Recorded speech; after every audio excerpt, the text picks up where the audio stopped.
My granny's, Abner. I believe that's our ring.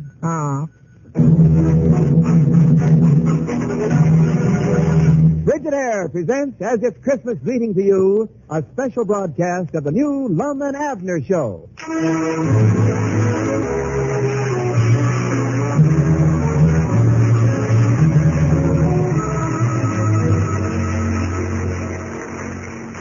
Ladies and gentlemen, tonight Lum and Abner are bringing you their traditional Christmas story. And because of its unique nature, our program will be presented without interruption. But before we begin, here's a very brief message for the men folks. If you're still wondering what to give that favorite lady of yours for Christmas, your Frigidaire dealer can help you. You know how you welcome anything that makes your work easier and more interesting, how you like to be the owner of something everybody admires. Well, women are like that, too, about things they can use. So for a really welcome Christmas present for your wife, or mother, or married daughter, choose a Frigidaire home appliance. There's still time to order, or if your dealer can't make delivery on just the model you want, ask about Frigidaire's gift certificate plan. So give your lady a beautiful Frigidaire refrigerator. There are many different types and sizes. Give her a Frigidaire electric range, so cooking will be fun from now on. Give her a Frigidaire automatic washer to free her forever from the work of wash days. Or give an automatic electric dryer. Yes, tie a red Christmas ribbon on any one of these Frigidaire happy home appliances for your favorite lady, and man, how she will love you for it.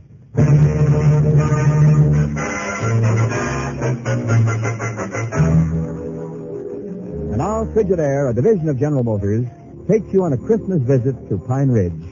And as we look in on the little community, a picture of complete peace and contentment greets our eyes. It's a clear, still evening. It's Christmas night, and the whole countryside is wrapped in a clean white blanket of snow, which has fallen rather heavily all day long. Here and there, along the deserted streets of the little village, we see an occasional home where the lights of a Christmas tree in the front window still twinkle in the dark of night. In the distance, we hear the bells of a sleigh as it cuts through the snow. And closer to us, we hear the spirited voices of some youthful carolers as they fill the air with Christmas melody. Their song sings its way into the parlor of the Peabody home, where we find Abner, Lum, Ben Withers, and Ezra Seastrunk. So I says to Miss Quincy, well, sure, it's high, but you try to get a Christmas tree anyplace else for less money, and Wait a minute, Edwin. Do you hear that? That's singing. Can you hear it? Oh, yeah. I bound just them young'uns that sang at church this morning. Yeah, open the window so we can hear them better. Just open the window, Abner. Yeah, all right. Doggy, look at that one little one out there. I bound you he ain't over 6 years old. Well,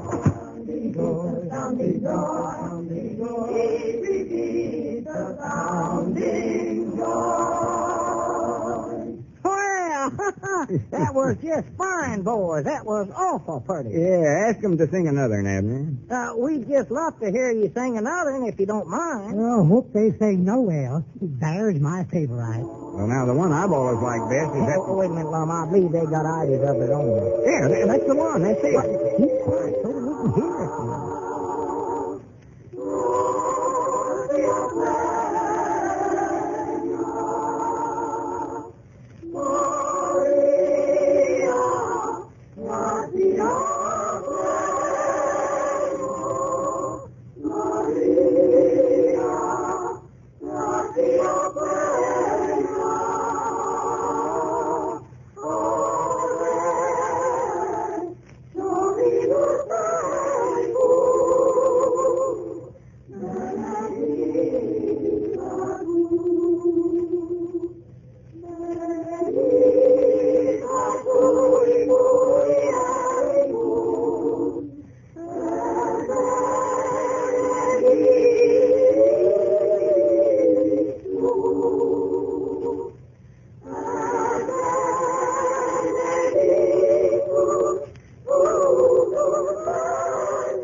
voices sure are pretty. Oh, yeah. Makes you feel good to hear something like that, don't it? Yes, kind of warms the heart. Yes, sir, they must have been practicing that and pretty good the way they sung it there. Oh, there's the pavilion. Yeah. Well, there they go on their way. Hey, look at them, Ben. How's that, Abner? See the way the moon's shining down on them? Don't that look sort of like a picture on a Christmas card? Yes, yes it does. Reminds me of a card I received from Myrtle Cabot from my lady one year. Card which I have always treasured highly. We should close the window, Abner. You feel a draft on my feet. Ain't been a feeling my level best here lately. Well, all right. I just hated to shut out the music. Hated to shut out the music. I don't blame you, Abner. I'm sure that's just what we do too often, sort of shut the music right out of our lives. Yeah, well, let's see here. What was we talking about? Well, Ms. Quincy was kicking about the price of trees this year, and you said... Wait a minute. We ought to be talking about prices and business and all that stuff. We got plenty of time the rest of the year for that. This is Christmas. Yeah, Lum's right. We ought to be talking about Christmas. What'd you get this year, Ezra? No, sir. I don't like to say nothing against Grandpa Masters, but I give him a $3.75 tie rack. And you know what he give me? A 49-cent pair of socks. Is that all them socks cost? Yes, sir. Well, I'll be dead blame. That's what he give me, too. Here. You fellers still don't get what I'm talking about. What a gift cost ain't got nothing to do with Christmas. What I meant was, well, we oughtn't to be just sitting here talking about Christmas. We ought to be doing something about it. Maybe we ought to be doing what them young'uns was doing, singing Christmas carols. Us? Lord. We're too old for such as that. Well, what's age got to do with it? The spirit of Christmas is for everybody, young and old.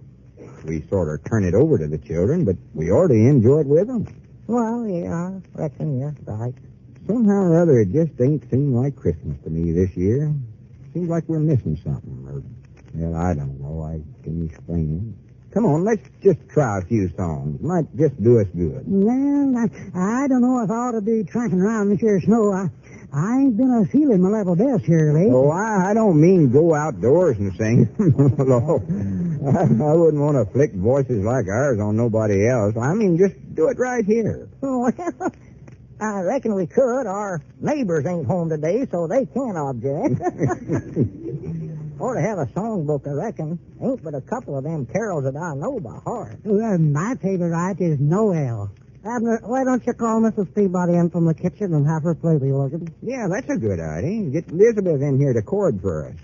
That might help us get a little closer to the tune. Wait a minute. Sister Simpson's out there. Get her. She plays the organ over at the church. Well, now, I'll tell you, it ain't much use calling either one of them. I was just out in the kitchen a minute ago, and them women folks ain't even halfway done with the dishes yet. They? Well, what have they been doing out there all this time? Oh, I don't know, Ezra. I just don't know. They just had to do dishes for 14 people. Women are just natural born slow, I reckon. Well, Abner, I wouldn't criticize them too much. Them's the things that women enjoy, cooking, doing dishes, and all that. Oh. Doggos, they sure must, the way they insist on hanging around out there all the time. They spent, might nigh 3 days out there cooking up this dinner. You'd think they'd want to get the work done and get out of there, but no, they just want to stay. Personally, I'm an unmarried bachelor like Lum. I feel that if they enjoy that type of thing so much, they should be permitted to do it. After all, it's not every week that they get to prepare a big dinner like this. Of course not. Something like this is a nice change for them. Yeah, well, I'll see if they ain't about dead with them dishes out there. Miss Simpson! That's Sister Simpson. I will say there's one thing I don't understand about the fair sex. And that is why the women folks insist on getting the kitchen so unbearably hot. Ben, I wondered about that same thing myself. Seems like every time a batch of women get together in the kitchen, first thing they do is get the temperatures up to where a man would suffocate to death. Hey, Miss Simpson! Well, I know last Thanksgiving, my woman and her 2 sister-in-laws got that there kitchen of iron so hot it never cooled off for 2 days. Hey, Sister Simpson, come in here a second. Well, what do you want, Abner? Don't you know I'm out here helping you, woman? Yeah, well, Lum here wants to sing. Well, go ahead. That's all right. It won't bother us none. Well, we want you to play the organ for us, Miss Simpson. Oh? See, I thought it'd be sort of nice if we gathered around the organ and sung a few Christmas carols together. Sort of get in the spirit of things. Make it seem more like, I don't know, more Christmassy. Come on, Miss Simpson, get over to the organ. Oh, land sakes, Ben, I can't play nothing now. My hands is all wet. Got dishwasher water all over 'em. Well, dry 'em on your apron, Sister Simpson. Yes, come on, we need you. Well, I oughtn't to be taking the time right now. That there floor ain't been swept or nothing done yet. Oh, well, forget about that. That can wait. Yeah, this is Christmas. Of course, now, if nobody likes the idea, I just thought, oh, well, forget it. Oh, no, sir, you got a right good idea there, Lum. A little singing won't hurt none of us. Come on. Oh, my favorite one is Noel. Let me pull the bench out for you, Miss Simpson. Oh, I'll get it. Could I have me pump the pedals for you? Let her pump 'em herself, Ben. She knows just how to do it to suit herself. Been doing it for years. Say, ain't y'all got any songbook here with the carols in it? I believe there is one around here somewhere. I don't know where it's at. So wait, I'll go ask Elizabeth. Oh, never mind. I know most of them myself. What do you want to start off with? What do you say, Lum? No, I don't know any of them. Might try a kind of easy one to limber up on. Yeah, I know a good one. Noel. Well, I'll tell you one thing. Somebody with a good stout voice better stand next to Abner so he don't get that too far off key. I can sing just as good as anybody here. You've heard me at church. I keep right up with the best of them. Fact is, sometimes I come out clean ahead of them. All right, Abner, stop bragging on yourself. Let's decide on something here. Ben, what do you generally sing, bass or alto? Yes. About what I figured. Well, somebody's got to carry the lead because I'm sort of a low bass myself. Well, I'll carry the lead. All right. It's an awful chance to take. You help him out, Ben. Right. All right, come on.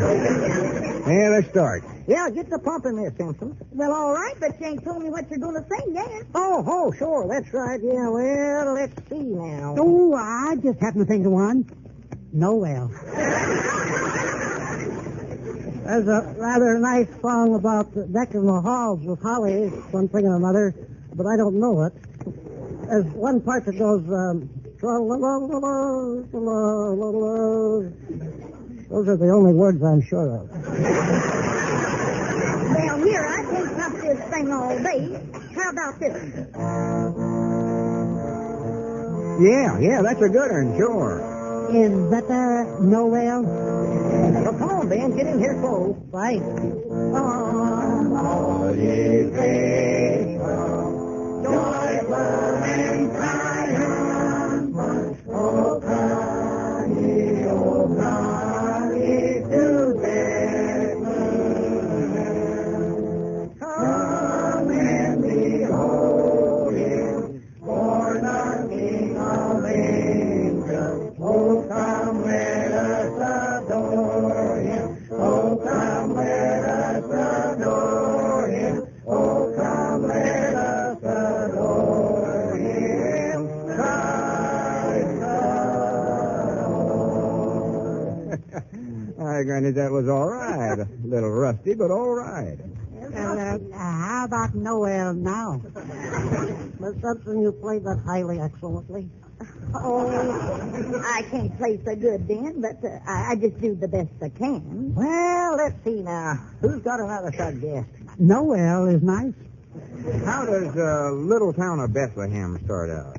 Oh, let me see now. Hey, that sort of starts the way Noel starts out, I believe. Yeah, that's it, Mr. Benson. You know, this seems more like Christmas to me now. Trouble with most of it is we just sit around at Christmas time and take it for granted, you might say, and forget the real meaning of it. What we ought to do is go back and read the story of the first Christmas again. Hey, wait a minute, Lum. I believe that was the phone ringing a minute ago there. Yeah, go ahead and answer that. Yeah, soft pedal organ, Miss Simpson. Hello? Hello? That you, Abner? Well, for the land sakes, Grandpappy Spears. Well, Merry Christmas, Grandpa. Yeah, Merry Christmas to you, Abner. Say, why don't you and your woman Charity come on over here? We're sort of sitting around singing some songs. Yeah, well, I'd love to. I know it's kind of late to be asking anything like this, Abner, but you reckon you and Lum could go out to the old Gaddis place with me? Tonight? Yeah, tonight. Well, no, me, Grandpap, that's a good ways out in the country. And besides, ain't nobody living out there. That house burnt down 2 or 3 years ago. Well, there's a family out there staying in the barn right now, and they could sure use some help. They need some victuals and something to keep them warm. Doc Miller's on his way out there now. Well, for the land sakes, what's wrong? Who are they? Well, I'll tell you all about it later. Can you go or can't you? Why, sure. Now, wait, I better ask Lum. Hold on a minute. Hey, Lum, I sort of hate to ask you this, but Grandpap wants us to round up some groceries and blankets and stuff and told them to somebody clean out to the old Gaddis place. What do you mean, hate to ask me? Come on, let's get going. Now Christmas is beginning to mean something.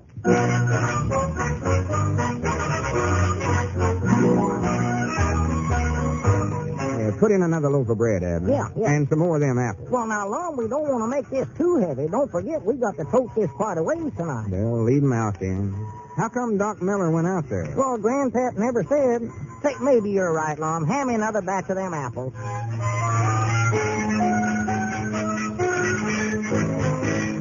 Well, Ben, I'll get this stove back to you as quick as we can fix that family up with something else to keep them warm. Well, that's all right. Let them keep it. Just tell them to be careful when they pour the coal oil in. It leaks a little right here. Have you got plenty of coal oil? A full can of it, and much obliged, Ben. Well, now, Ezra, you sure you folks won't need this blanket? It's mighty cold these nights. Oh, no. You take it, Abner. Put it to the ovens you got there. Well, this is an awful good one. Anybody who's staying in the barn needs awful good ones. Say, Lum, I just heard they're expecting a baby out there. You reckon that's true? A baby? Oh, my goodness alive. Come on, Abner. We better get on our way.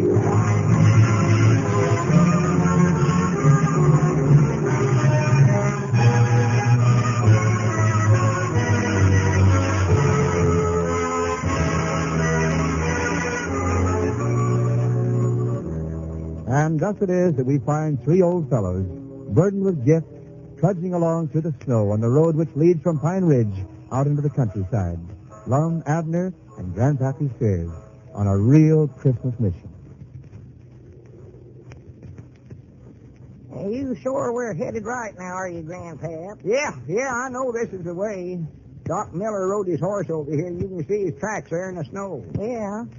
Well, it must be the old Gaddis place then. Well, that's where it's at, all right. That's where that barn's at, are the words. That's all that's left of the place, just the barn. Well, Doc says it's due east from that road where we turned off. Due east. Well, let's see now. Which way is east?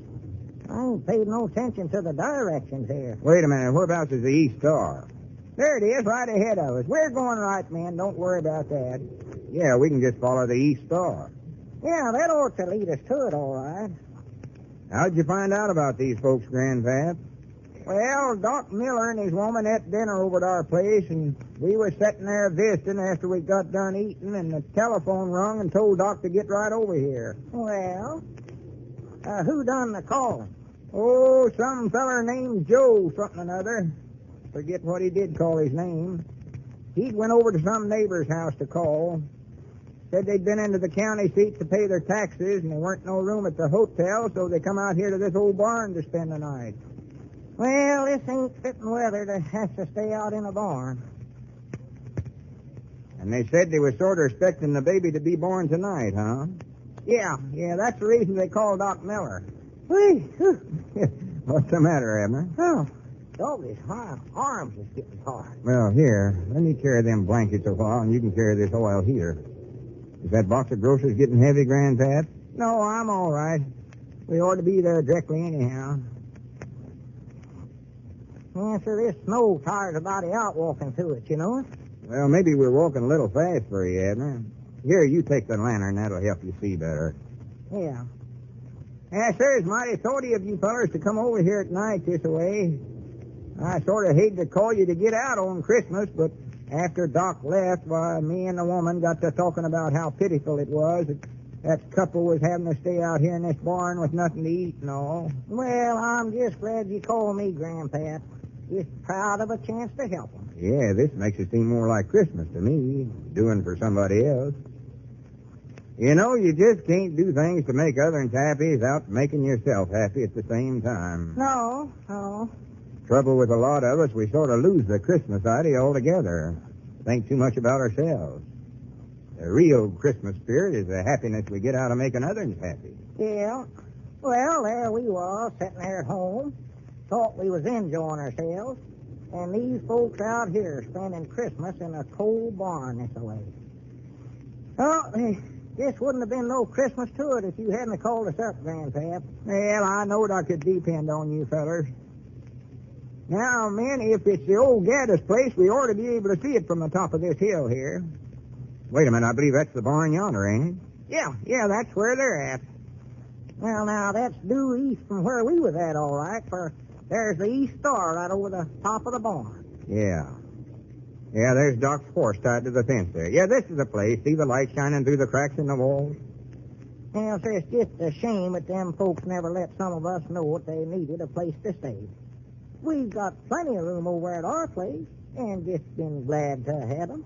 Well, this man that called Doc said they was looking for a place to stay and seen this barn weren't being used, so they just put up there for the night.